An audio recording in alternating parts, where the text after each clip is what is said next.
morning, everyone. I always enjoy listening to my grandma and Miss Tammy because they just send such a good word. And yesterday, my grandma said, I was thinking, why did she pick me to speak at a women's breakfast? I'm only 18 years old. And so I was glad that she did because God put something on my heart when I was drawing the Statue of Liberty. I started drawing that in honor of July 4th, like the nation. And when I was drawing it, my dad walked in and I said, one of my least favorite parts is sketching because I have to be so meticulous and make sure every structure and line is right, because if I do it right the first time, I don't have to go over. But if I do it wrong the first time, I'm going to have to keep going back and doing it over again. It's going to take a long process. It's just like a builder whenever he's building a house. He doesn't have time to rebuild the foundation because someone messed it up. He has a time frame that he has to get that house done, or he has a time frame that he has to get that company built. How many of you have seen those baking shows? Like that they have a big reward at the end?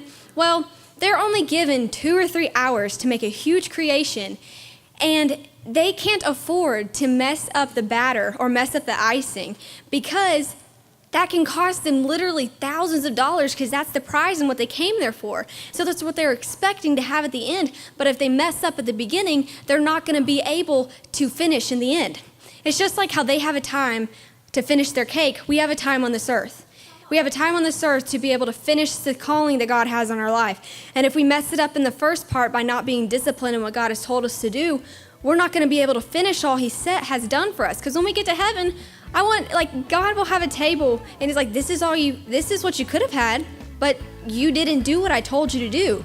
So what we have to do is be disciplined. I know I haven't been in all areas of my life, so I'm really working on that. So what we have to do is be disciplined in what God has told us to do so that we will have the good reward that God has given us on this earth.